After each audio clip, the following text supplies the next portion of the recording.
Hey guys, good night, good morning, good afternoon, wherever you might be in the world. My name is Ray Anthony.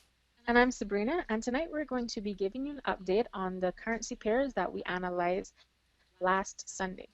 All right, so the first pair that we're going to be looking at is our euro dollar.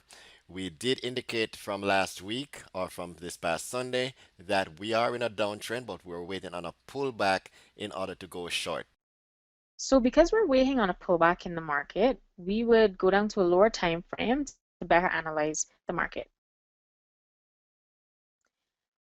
On the 4 hour, we can see that price consolidated for a short period of time. So currently we're going to stand aside. We would be waiting for price to reach 112.33 before looking for more confirmation to go short. Agreed. But in the meantime, if we move down to say the 1 hour time frame, looking at the market here, we can see some solid level of consolidation or solid support level.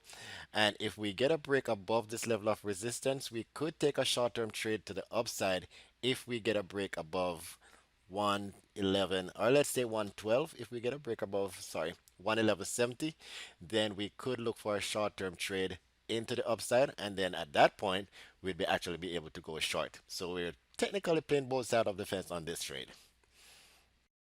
On a more conservative side, I would wait till price reaches the resistance level because price could make a fake breakout and then continue to drop.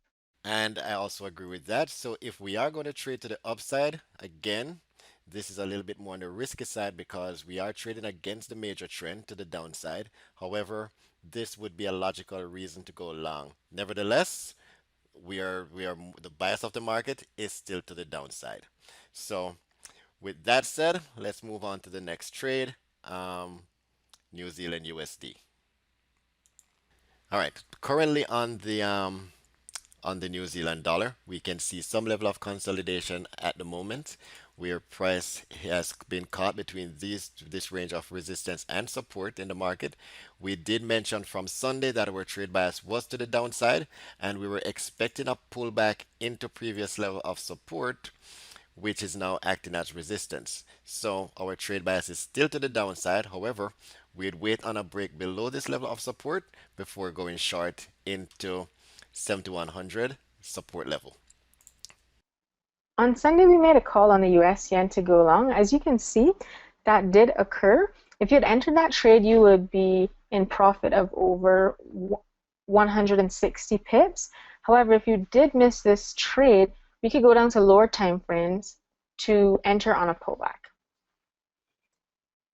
So we'd be expecting a pullback into levels of support at 102.38 with a stop loss below 101.74, about 70 pips. And we would be trying to take profit at, if you go back onto the daily time frame, 105.50. All right, so moving over to the pound yen. Where is it? Okay, so moving over to the pound yen. On Sunday, we our trade bias was to the upside based off this double bottom that was formed in the market. We were expecting the market to rally, and therefore we got into that trade on a pullback after we saw this inverse head and shoulder pattern. We got into the trade on a pullback, and we did mention that 101.35 was going to be our target level. Price hit our target, and so we're actually in and out of a trade with over 300 pips in profit. So we're standing aside for now and waiting for other information or other setups in the market. So let's move on to the Euro JPY.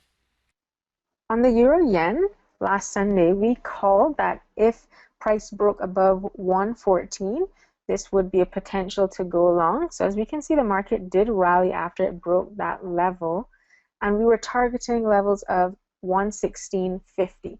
So we're not currently there right yet, but we can expect to see price continue into that level. Thanks for watching, guys.